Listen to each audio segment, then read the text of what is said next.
শবে বরাতের আমল কি? শবে বরাত অর্থাৎ যেটাকে হাদিসের ভাষায় বলা হয়েছে মধ্য শাবানের রাত, শাবানের মধ্য রজনী, 14ই শাবান দিবাগত রাত। এটাকে আমাদের সমাজে বা পাক ভারত মহাদেশে এই অঞ্চলে, ইরানে, এই সাইডে শবে বরাত বলে। হাদিসে কোনো শবে বরাত নাই, হাদিসে আছে লাইলাতুন নিসফি মিন শাবান। তো যাই হোক, বরাত মানে যদি মুক্তি হয় তাহলে সে অর্থে ঠিক আছে।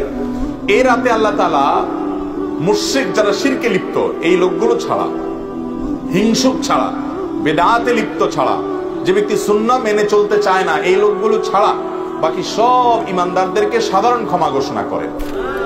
আল্লাহর সাধারণ ক্ষমা ঘোষণা পাওয়ার জন্য যদি বলেন যে মধ্য শাবান রাত বা যেটাকে শবে বরাত বলি আমরা, এই হাদিসে যেটাকে মধ্য শাবান রাত বলা হয়েছে সে রাতের আমল যদি বলেন তাহলে আমি বলবো শিরক থেকে মুক্ত হন, হিংসা থেকে, বিদ্বেষ থেকে, শত্রুতা থেকে মুক্ত হন, কারোর পিছে লাগালাগি করেন না, অন্তরে কারোর প্রতি ক্ষোভ হিংসা থাকলে, শত্রু থাকলে মুছে ফেলান, পরিষ্কার হয়ে যান এবং বিদআত থেকে মুক্ত হয়ে যান, সুন্নতকে আঁকড়ে ধরেন, ইনশাআল্লাহ আপনি সাধারণ ক্ষমা আল্লাহর পক্ষ থেকে পাবেন। কথা কি বুঝাতে পারছি? এছাড়া যদি এ রাতে কেউ ব্যক্তিগতভাবে আমল ইবাদত করে, অন্য রাতেও করে, এ রাতে আল্লাহ ক্ষমা করেন, এতটুকু অন্তত হাদিস দ্বারা সাবেত অবশ্যই আছে। সেই বিষয়টা লক্ষ্য করে, এ রাতের ফজিলত একেবারে উড়িয়ে দেওয়ার মতো না, সে বিষয়টিকে লক্ষ্য করে যদি কেউ ব্যক্তিগতভাবে আমল ইবাদত করে, বিদআতি কোনো রূপ পরিগ্রহ না করে, তাহলে সেটা তার জন্য জায়েজ আছে। কিন্তু আমাদের দেশে যেটা হয়, শবে বরাত মানে হলো মসজিদে দলবদ্ধভাবে জিকির করতে হবে, দোয়া করতে হবে, দলবদ্ধভাবে অনেক কিছু করতে হবে, নফল বিশেষ করে সুন্নাত আমল এটা একা একা করার যেগুলো সেগুলো একা একাই করতে হবে, যেগুলো দলবদ্ধভাবে করার কোনো নির্দেশ নাই সেগুলোকে দলবদ্ধভাবে করলে সেটা ভুল হবে। মসজিদে ঢোকার সময় দোয়া পড়তে হয় আল্লাহুম্মা ইফতাহ লি আবওয়াবা রাহমাতিক।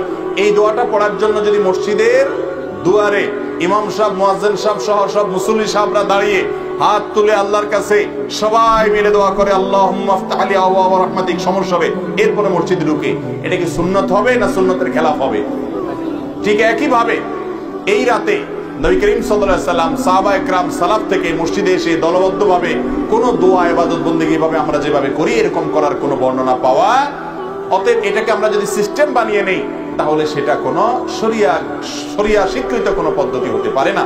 বিধায় এই রাতকে কেন্দ্র করে অনেক কাজ, বেশিরভাগ কাজগুলো আমাদের সমাজ যত কাজ প্রচলিত আছে সব রাতকে কেন্দ্র করে বেশিরভাগই কোনো এগুলার কোনো অস্তিত্ব হাদিসে খুঁজে পাওয়া যায় না। যেমন হালুয়া খান, শবে বরাত মানে হালুয়া, এটা তো কমন আইটেম। ভাই হালুয়া কারো খাইতে চাইলে খান, ভিন্ন কথা, কিন্তু এই রাতে খাইতে হবে, এই হাদিস বানায়া, জাল হাদিস বানায়া খাওয়া জায়েজ নাই। আপনি এমনি অন্য সময় খান, এ রাত্রেও খান, কিন্তু আপনি অন্য কোনো সময় খান না। এটা এটার খাওয়ার ফজিলত বানাইছেন কি, যে নবীজির দাঁত ভাঙছে সেজন্য হালুয়া খাইছে, তাই আমরা ভালো দাঁত নিয়ে হালুয়া খাইতেছি।